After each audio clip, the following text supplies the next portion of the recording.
Hello everyone! Ito po yung nabili ko last first week of February na Samsung Galaxy A7. So 2018 daw ito na labas niya. Yan.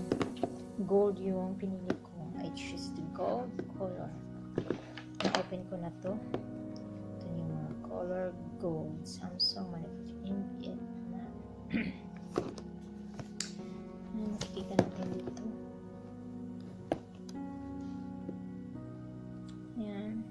Secured. Tapos light. Infinite Samsung. 64GB siya guys. Tapos ito yung charger niya. The charger. And then let's open it. Nakasil pa dito.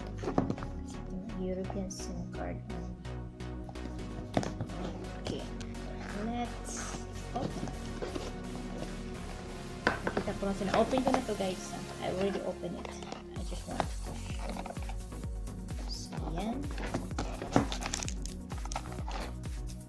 Guide, please. Oh, may rapid. Okay.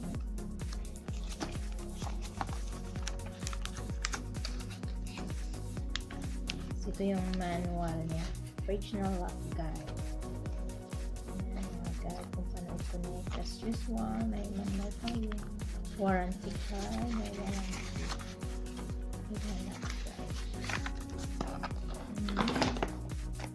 May ano yata yun siya. Ano sana yun?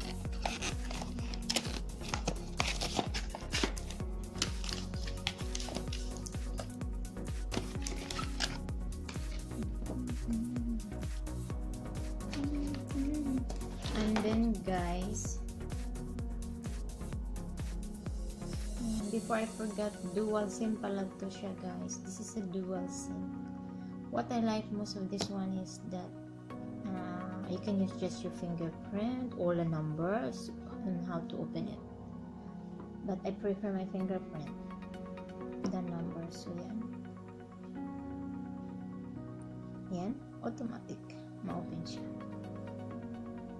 The only thing I'm encountering now, the problem that I am encountering now is when I try to download photos, for example from Flickr, I couldn't find it in my gallery. I'm going to read online on what's the solution for it. It's not like in my Y or the old Samsung. I can easily find it in my gallery when I try to download photos. But I like this one. And this one, this is the tools to open the memory card here. So I like it, and I install here the Samsung Health. Samsung, yes. Install. It's already installed. I'm sorry. Yes, the smart thing, Samsung Health. You know, because this one, like for example, you are very watchful of your health. So, ito. Ako hindi ko watchful. Kaya ko kung anong gusto ko. Yan, I tried. Oh, so it reminds us in how many calories have we ate every day. Yan. You sleep, kilogram. Yan, for example. Start, just grabbing. Saan si forward?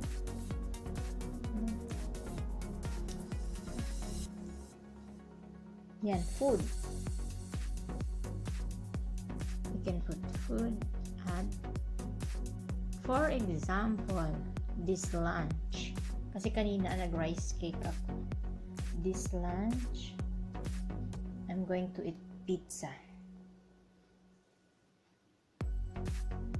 See, pizza with meat. Oh, yes. Meat and vegetable. Gusto ko yung ganun. With meat and vegetable, crust pizza with meat and vegetable, thin crust pizza with meat and vegetable, thin crust cheese pizza with vegetable. Yes, thin crust pizza with meat and vegetable. So yung first, I try to Yan, yung flicker na naman. Ewan ko. Flicker naman. Pizza with meat and vegetables. Yan. I'm going to choose that one. We're going to next. And voila! 276 calories. Oh my, imagine picture with this. Yes, so that's it. I like this unit.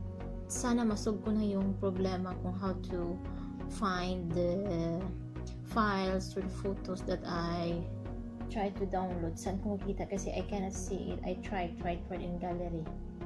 I reboot man. It's okay. Oh, 311. Oh my. Kita niyo po guys, lunch. So the breakfast for the rice cakes, I have 35 calories. For the pizza lunch, for example, the whole pizza, 276 calories. I like this application.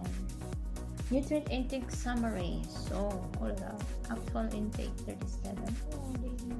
So protein, fiber, potassium. Okay guys, I hope you like my content.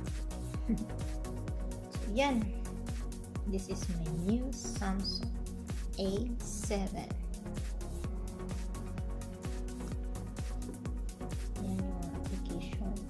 Dito pala, before I forgot yan yung pwede nyo i-clear yung mga notification. Tapos, and then yung settings. Yan, Google lock screen, general management, software update, user manual, and about phone. Yung status, yan, yung slot kasi dual SIM na sila. Okay. This is my new baby. My new baby, Samsung A7.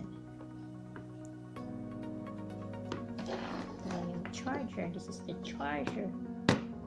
Yung manual. And voila!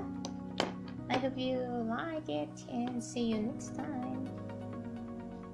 Bye!